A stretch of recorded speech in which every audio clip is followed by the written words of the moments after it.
Hello student, मैंने आपको पहले वाले वीडियो में 3.3 के एक्सरसाइज के क्वेश्चंस बताए थे। अब उसके आगे ही 3.3 के और एक क्वेश्चंस बताने वाली हूँ मैं। सबसे फर्स्ट क्वेश्चन देखिए इसके अंदर कि show that the matrix A equal to 1 -1 5 -1 2 1 5 1 3 is a symmetric matrix. First part में आपको सिमेट्रिक प्रूव करना है और सेकंड पार्ट में आपको क्या प्रूव करना है, स्क्यू सिमेट्रिक मैट्रिक्स प्रूव करना है। सिमेट्रिक मैट्रिक्स में बता चुकी हूँ A ट्रांसपोज A के इक्वल होता है और स्क्यू सिमेट्रिक मैट्रिक्स भी बता चुकी हूँ मैं कि A transpose equal to -A के इक्वल होता है।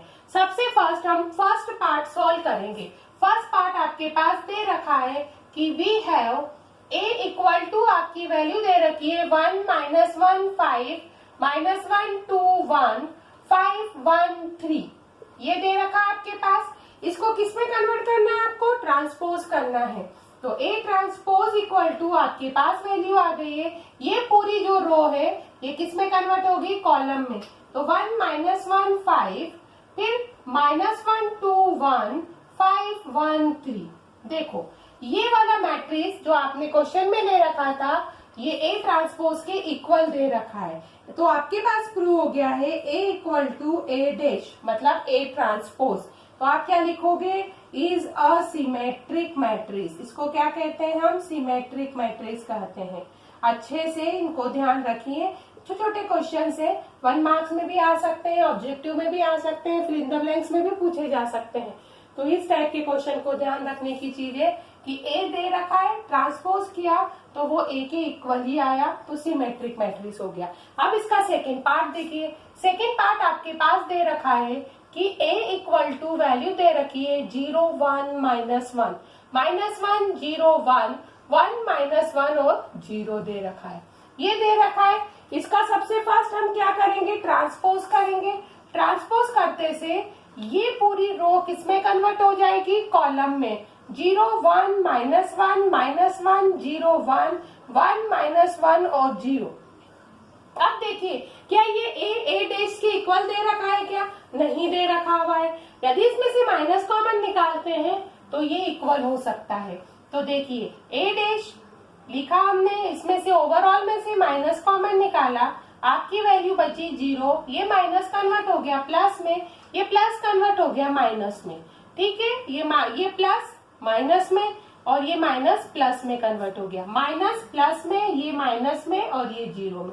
अब ये दोनों एक दूसरे के इक्वल हो गए तो हम कह सकते हैं कि A dash equal to -A is a skew symmetric matrix.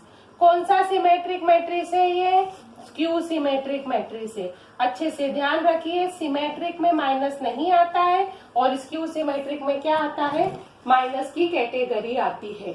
अब मैं आपको नेक्स्ट सम बता रही हूँ जिसमें मैंने एक टॉपिक कल बताया था, sum of symmetric and skew symmetric matrix. ये उसी का क्वेश्चन है। ये क्वेश्चन आपको क्या एक्सप्रेस करने को बता रहा है कि express the following matrix as the sum of the symmetric and skew symmetric matrix. मतलब आपको एक्सप्रेस करना है। मीन्स मैंने कल आपको बताया था कि P प्लस Q का फॉर्म लिखना है। P किसके इक्वल बताया था कल मैंने, हाफ ब्रैकेट में A प्लस A ट्रांसपोज, और Q किसके इक्वल बताया था, हाफ ब्रैकेट में A माइनस A ट्रांसपोज की कंडीशन बताई थी। ये भी कहा था कि एक्सप्रेस का फॉर्म होता है तो P प्लस Q में ही आप एक्सप्रेस करेंगे। यदि आपको ऐसा लगता है कि हमारा आंसर गलत है या हम एक्सप्रेस करने में कुछ मिस्टेक कर रहे हैं तो उसका यदि हम टोटल करते हैं तो वो पर्टिकुलर A मतलब जो आपके पास A मैट्रिक्स दे रखा हो या B जो भी मैट्रिक्स दे रखा हो उसके इक्वल आना चाहिए। सबसे फर्स्ट पार्ट में बता रही हूँ, मैंने पहला क्वेश्चन ले रखा है 2 into 2 ऑर्डर का और सेकंड क्वेश्चन लूंगी मैं 3 into 3 ऑर्डर की कंडीशन में। सबसे फर्स्ट मैं सॉल्व कर रही हूँ question number first 2 into 2 order. इसको लिखा लेट A इक्वल टू, मेरे पास जो मैट्रिक्स है वो 3 5 1 -1 का है। ठीक है, सबसे फर्स्ट मैं इसका क्या करूंगी, ट्रांसपोज करूंगी। ट्रांसपोज की कैटेगरी होती है A ट्रांसपोज इक्वल टू 3 5 1 -1 की कैटेगरी हो गई है। अब आपको निकालना है, पहले हम क्या कैटेगरी में निकालेंगे, सिमेट्रिक मैट्रिक्स निकालेंगे। मीन्स हम किसके से रिप्रेजेंट कर रहे हैं, इसको P से रिप्रेजेंट करेंगे। मतलब P equal to half A plus A transpose. सबसे फर्स्ट में निकालूंगी A प्लस A ट्रांसपोज। इन दोनों को ऐड किया तो 3 5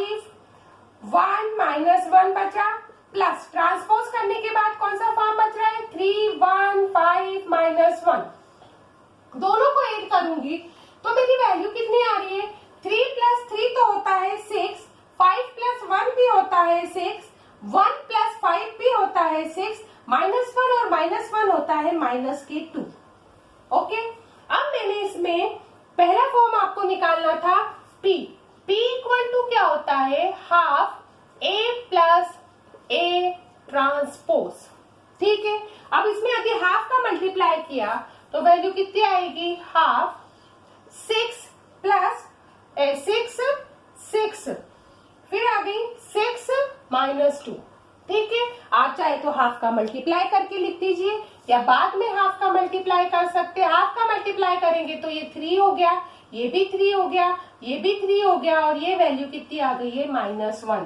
ये कौन सा पार्ट रिप्रेजेंट हो रहा है? ये वाला पार्ट आपके पास रिप्रेजेंट हुआ है P। अब आपको निकालना है सेकेंड पार्ट में A माइनस A ट्रांसपोज। ठीक, A की वैल्यू कितनी दे रखी है आपके पास है? 3, 5, 1 माइनस 1, फिर माइनस किया, A ट्रांसपोज लिखने की वैल्यू कितनी है? 3, 1, 5 माइनस 1। इन दोनों को माइनस करके लिखा तो आपकी वैल्यू कितनी है? ये देखिए, 3 माइनस 3 तो होता है 0, 5 माइनस 1 कितना होता है? 4 होता है, फिर 1 माइनस 5 होता है माइनस के 4, माइनस 1 और प्लस 1 वैल्यू कितनी होती है? 0 होती है। ये अच्छे से आपने देख लिया। पहले हमने क्या करा? A और A ट्रांसपोज निकाला था, फिर उसके बाद A प्लस A ट्रांसपोज निकाला है, हाफ का इनटू कर दिया, फिर हम निकाल रहे हैं A माइनस A ट्रांसपोज निकाला है। अब इसमें भी हम क्या करेंगे? ये वाली कैटेगरी में भी हम हाफ का मल्टीप्लाई करेंगे। अच्छे से देखिए इसमें क्या फॉर्म बन रहा है। हमने हाफ का मल्टीप्लाई करा, ये किसकी वैल्यू निकलेगी? Q की वैल्यू निकलेगी। मीन्स Q इक्वल टू निकला half A minus A transpose. Means half तो एज इट इज, इसकी वैल्यू देखो 0, 4 माइनस 4 0, मल्टीप्लाई करते से वैल्यू कितनी आ गई? 0, 2 माइनस 2 और 0 आ गई। ठीक है, ये आपके पास किसकी वैल्यू निकली? Q की, और ये वैल्यू किसकी थी? P की। तो P प्लस Q, P की वैल्यू कितनी हो गई आपके पास? आप यहाँ निकाल रखा है आपने 3, 3, 3 माइनस 1, प्लस Q की वैल्यू कितनी है? 0, 2 माइनस 2 और 0 है। ठीक है, ये तो आपने कर दिया है, एक्सप्रेस कर दिया है। पर यदि आपको लगता है कि मैंने प्लस माइनस में कहीं मिस्टेक करी है तो मैं इसको चेक कर सकती हूँ। देखो 3 प्लस 0 कितना होता है? 3 होता है, फिर 3 प्लस 2 कितना होता है? 5 होता है, मतलब ये आपका सही आ रहा है। 3 माइनस 2 कितना आता है? 1 आता है, ये भी सही आ रहा है। माइनस 1 प्लस 0 कितना आता है? माइनस 1, मतलब इसका सम ओवरऑल किसके इक्वल है? A के इक्वल है। तो ये वाला फॉर्म आपका रिप्रेजेंट होता है सम ऑफ सिमेट्रिक और स्क्यू सिमेट्रिक मैट्रिक्स को। अच्छे से ध्यान रखिए इसमें। पहले हमने क्या करा है? Half A plus A transpose निकाला, फिर half A minus A transpose निकाला, दोनों को ऐड करा। दोनों को ऐड करने पर यदि आपका आंसर क्वेश्चन ही आता है, मतलब वही जो वैल्यू आपके क्वेश्चन में दे रखी है इक्वल आता है, तो आपके पास प्रूव हो गया sum of symmetric and skew symmetric matrix. अब आगे इसको ही यही वाला क्वेश्चन में किसमें बता रही हूँ? 3 वाले मैट्रिक्स में रिप्रेजेंट कर रखी हूँ। है तो वही सिंपल फॉर्म है, वही प्लस करना है, वही माइनस करना है। बस आपको क्या करना है? ऑर्डर कितना दे दिया उसने? 3 into 3 ऑर्डर का पार्ट दे दिया है। अब देखिए ये सम भी एक बार देख लीजिए। अब इसी क्वेश्चन को लिख रही हूँ मैं। ये आपके पास रिप्रेजेंट हो रहा है A से। अब इसका सेकेंड पार्ट में यहाँ लिख देती हूँ A इक्वल टू 6 माइनस 2 2, ये लिख दिया। माइनस 2 3 माइनस 1 2 माइनस 1 और 3 हो गया। ये कौन सा हो गया आपके पास? क्वेश्चन नंबर सेकेंड हमने सॉल्व कर दिया है। अब आगे देखिए इसको, इसी का हमें क्या निकालना है? इसी पार्ट का हमें निकालना है। सबसे फर्स्ट है ट्रांसपोज निकाला। ट्रांसपोज निकाला है, यानी रो किस में कन्वर्ट करेंगे? कॉलम में।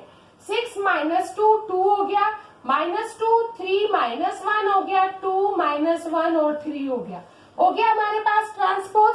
अब हमें निकालना है A प्लस A ट्रांसपोज, दोनों को प्लस करके लिखना है।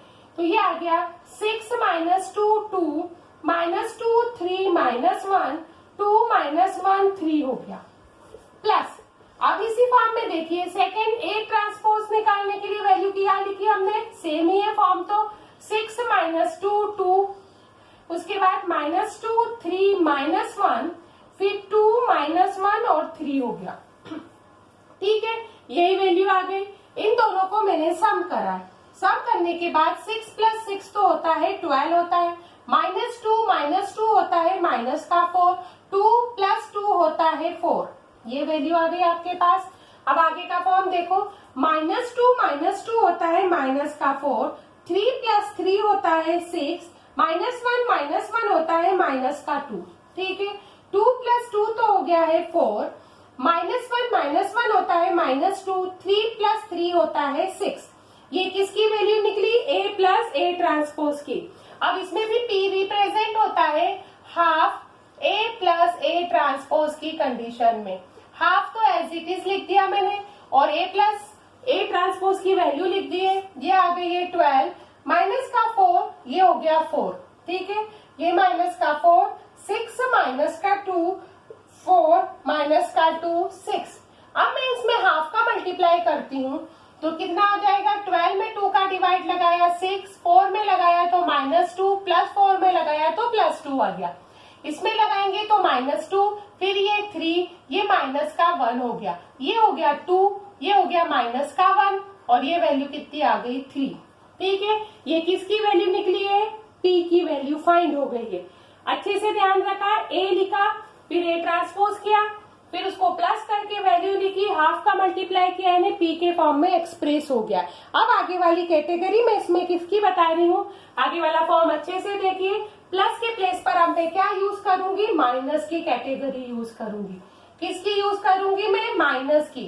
मैंने प्लस तो इसमें लिख ही लिया था, अब माइनस का फॉर्म यूज कर रही हूँ। ये माइनस वाली कैटेगरी किसको रिप्रेजेंट करती है, माइनस वाला फॉर्म रिप्रेजेंट होता है क्यू के फॉर्म में। किसको रिप्रेजेंट कर रहा है, ये क्यू के फॉर्म में रिप्रेजेंट कर रहा है। अभी तक हमने किसमें यूज किया था इसको, ये प्लस वाला फॉर्म तो हमने यूज किया था P के इसमें, अब Q के फॉर्म में। ये देखिए ये वैल्यू आ गई है A - A ट्रांसपोज, माइनस करके लिख रहे हैं तो ये देखिए माइनस वाले फॉर्म में क्या आएगा, 6 -2 2, -2 3 माइनस के 1 2 माइनस के 1 3 हो गया।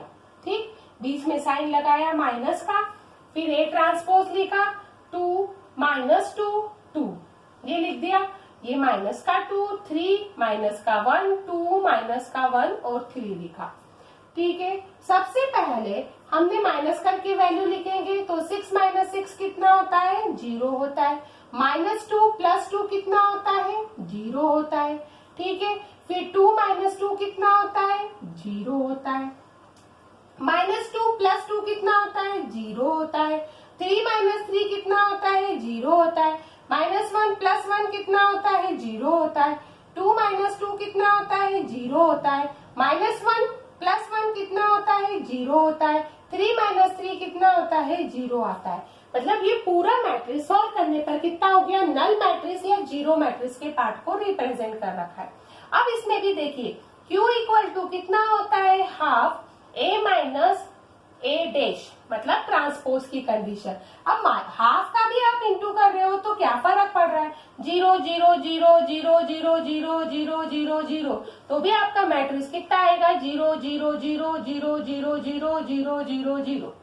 कुछ चेंज हुआ क्या, नहीं हुआ।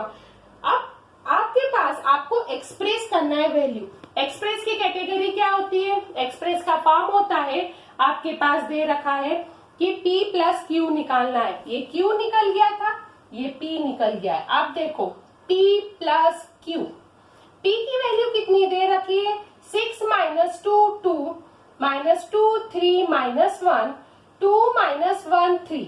ठीक है, और Q की वैल्यू तो 0 0 0 ही है, मतलब पूरा इसका कौन सा मैट्रिक्स बन रहा है, नल मैट्रिक्स बन रहा है। अब देखिए इन दोनों का सम करते हैं तो वो किसके इक्वल आता है, क्वेश्चन के इक्वल आता है। तो ये आपके पास क्या दे रखी है, P + Q की वैल्यू इसमें फाइंड हो गई है। देखिए आपके 3.3 ट्रांसपोज में मैंने आपका बता दिया है कि सिमेट्रिक मैट्रिक्स क्या होता है, स्क्यू सिमेट्रिक मैट्रिक्स क्या होता है, सम क्या होते हैं, उसके रिप्रेजेंट कर दिए। अब मैट्रिक्स का लास्ट और इम्पोर्टेंट टॉपिक क्या दे रखा है, elementary transformation of a matrix. ये वाला टॉपिक आपके एग्जाम के फॉर्म से बहुत इंपॉर्टेंट है। एक्चुअल में इसमें देखा जाए तो कुछ है नहीं, तब भी देखा जाए तो बहुत कुछ है। मीन्स इसके अंदर जो क्वेश्चन बनते हैं वो 4 मार्क्स में भी बनते हैं और 6 मार्क्स में भी कभी कभी पेपर में आ जाते हैं। क्योंकि एलिमेंट्री में क्या होता है कि आपको सिर्फ पर्टिकुलर प्रॉपर्टीज लगाकर उसका इनवर्स फाइंड करने की प्रोसेस आती है।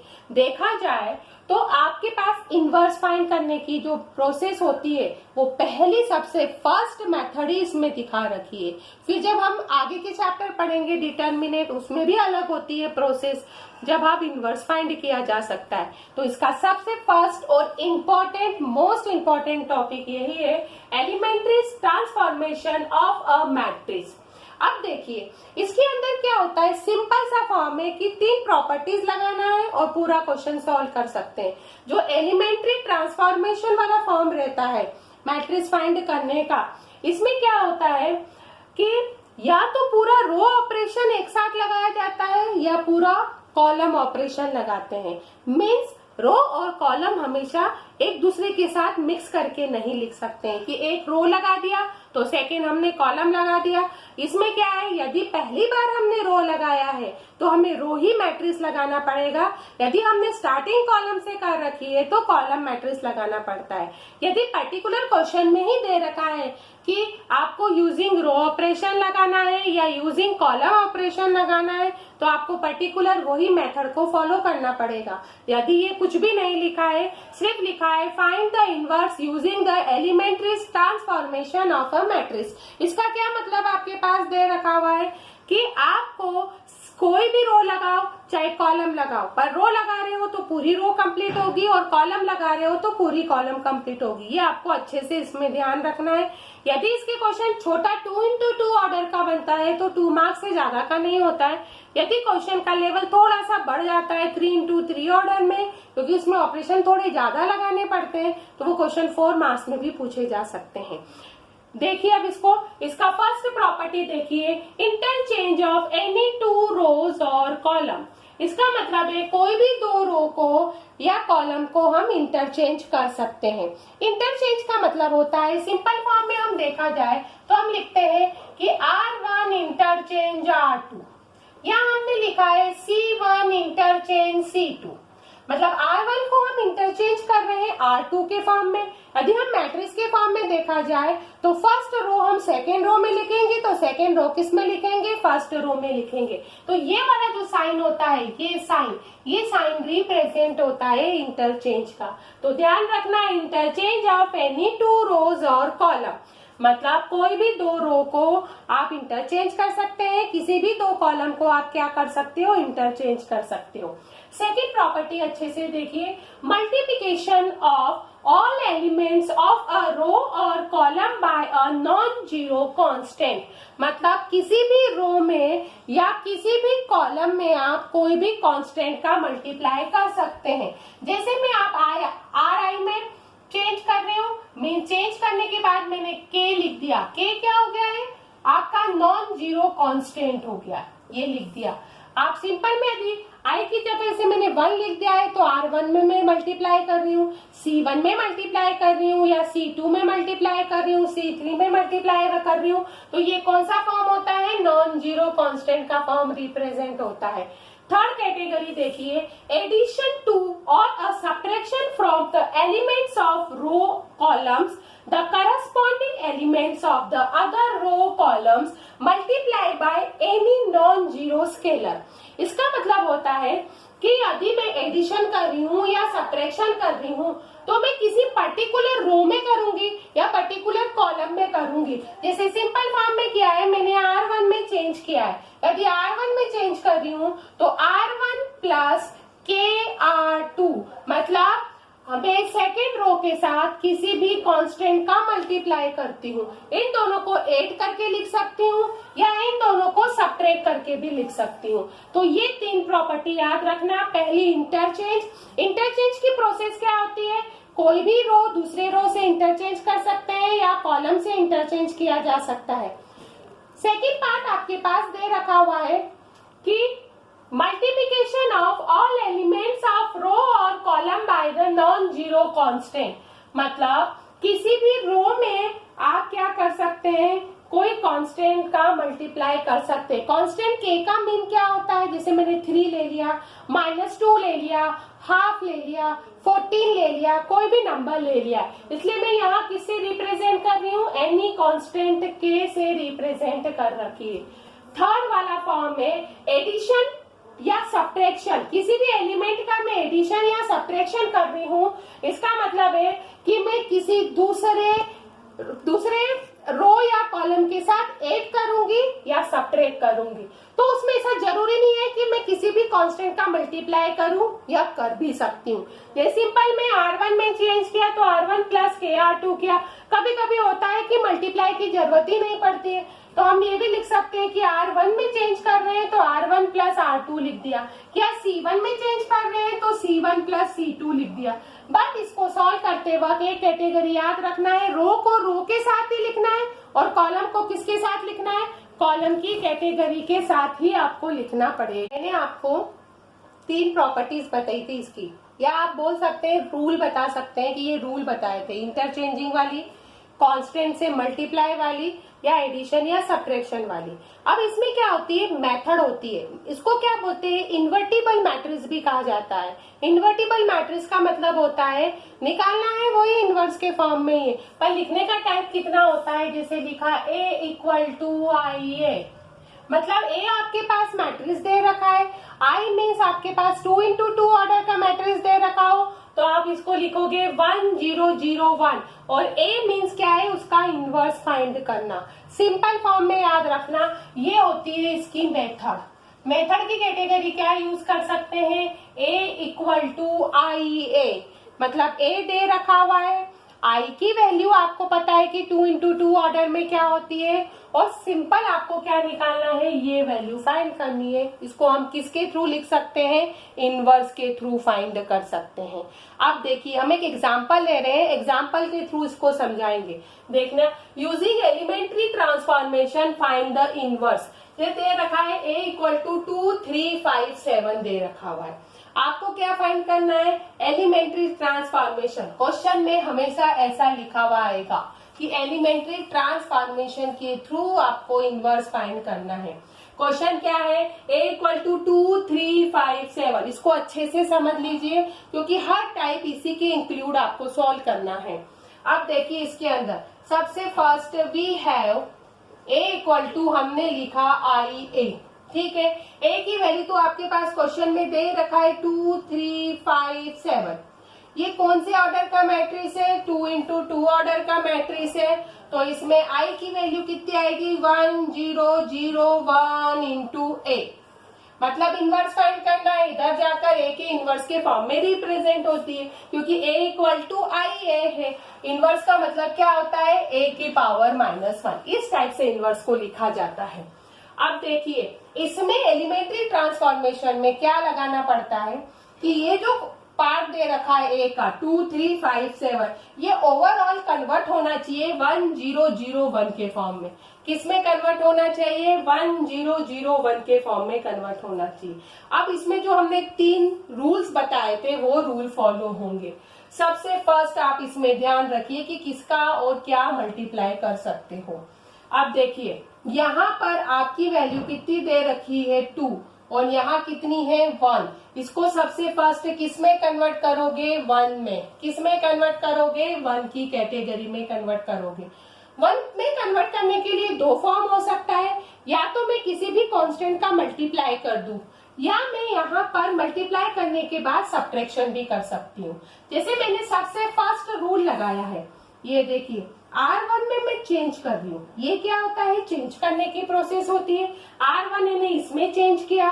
इसमें चेंज करने के लिए सबसे फर्स्ट मैंने क्या करा है? 3r1 कर दिया, मतलब सिर्फ r1 में किसका मल्टीप्लाई कर रही हूँ, 3 का मल्टीप्लाई कर रही हूँ। तो ये हो गया 3 2 जा 6, 3 3 जा 9, 5 और 7 तो एज इट इज हो गए। यहाँ पर 3 का मल्टीप्लाई करा तो 3 0 0 1 इंटू कितना हो गया, a हो गया। जैसा ऑपरेशन आप इस टाइप में लगा रहे हो LHS, वही आपको RHS में भी लगाना है।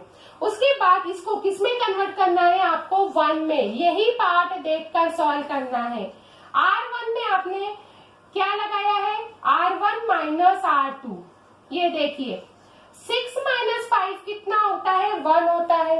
9 में से 7 गया तो वैल्यू कितनी बचती है, 2 बचती है। ये 5 हो गया, ये 7 हो गया। जो ऑपरेशन यहाँ लगा रहे हो यहीं पर लगाना है। 3 माइनस 0 कितना हो गया, 3। 0 माइनस 1 कितना हो गया, -1 0 1 और ये वैल्यू कितनी आ गई, a हो गया। ये किस में कन्वर्ट हो गया है आपके पास, 1 में। अब सेकेंड फॉर्म आप क्या करोगे, ये 0 है तो इसको भी काय में कन्वर्ट करना है, 0 में। 0 में कन्वर्ट करने के लिए R2 में चेंज किया, R2 माइनस 5 R1 की वैल्यू लगाई है। अब जब हम जिसमें चेंज कर रहे हैं उसको ही चेंज करना है, बाकी पहले वाली रो को एज इट इज लिखना है। 1 और 2 को मैंने एज इट इज लिख दिया। 5, अब देखो यहाँ पर 5 का मल्टीप्लाई कर रही हूँ। 5 माइनस 5 कितना होता है, 0 होता है। 7 माइनस 10, 7 माइनस 10 कितनी होती है वैल्यू, -3 होती है। इसी टाइप से आप इधर भी देखिए, इसको लिखा 3 तो आपके पास एज इट इज है। अब यहाँ पर कौन सा ऑपरेशन लगा रहे थे आप, R1 माइनस R2 लगा रहे थे, ये 3 तो एज इट इज है। अब इसमें किसका मल्टीप्लाई करना है आपको, -5 का करना है। किसका मल्टीप्लाई करना है, -5 का मल्टीप्लाई करना है। अब इधर देखिए ये हो गया 0 माइनस के 15, कितना आ गया है ये, सेकेंड वाले में होगा, फर्स्ट में कुछ भी चेंज नहीं होगा। फर्स्ट तो आप चाहो तो पहले लिख लो, चाहे तो बाद में लिख लो, कोई फर्क नहीं पड़ रहा है। 0 ये लिखा माइनस के 15 तो ये हो गया माइनस का 15, ठीक है। 1 प्लस का 5 कितना हो गया, ये 6 हो गया। अब आप इसमें चेंज कर रहे हो ये वाली वैल्यू में, इसको किस में कन्वर्ट करोगे आप, 1 में कन्वर्ट करोगे। R2 में चेंज करेंगे, इसको 1 में कन्वर्ट करना है। -1/3 R2 करा है तो ये वैल्यू कितनी आ गई, 1201। ये मल्टीप्लाई करते से 1 में कन्वर्ट हो गया है। ये फॉर्म देखिए 3 माइनस 1 तो एज इट इज है, यहाँ पर -3 से डिवाइड लगाएंगे तो ये 5 हो गया, ये वैल्यू -2 और ये एज इट इज हो गया। अब सिर्फ इसको 0 कन्वर्ट करना है तो R1 में चेंज किया, R1 माइनस 2 R2 करेंगे तो वैल्यू देखो 1001 आ गया, ठीक है। अब इसमें देखना 3 माइनस 10 करा, कितना आ जाएगा वैल्यू, यहाँ करते नहीं आए तो यहाँ देख लेना 3 माइनस के 10, 3 में से 10 गया तो माइनस के 7 बचता है, ठीक है। अब इधर देखो -1 तो एज इट इज आ गया आपका। अब इस -1 में तो कुछ चेंज नहीं होगा और यहाँ पर आपने इंटू कर दिया है -2 का तो प्लस का 4 हो गया। -1 प्लस 4 कितना होता है, 3, ये 5 और ये -2 इक्वल टू a। मतलब आपके पास a इनवर्स की सिंपल वैल्यू फाइंड हुई है, -7 3 5 4 2। ये अच्छे से याद रखना, ये तो मैंने एग्जाम्पल बताए। कल के वीडियो में आपको 3.4 के बहुत सारे क्वेश्चन इनवर्स के फाइंड करने के लिए बताऊंगी, क्योंकि वो एग्जाम के दृष्टि से बहुत इंपॉर्टेंट दे रखा हुआ है।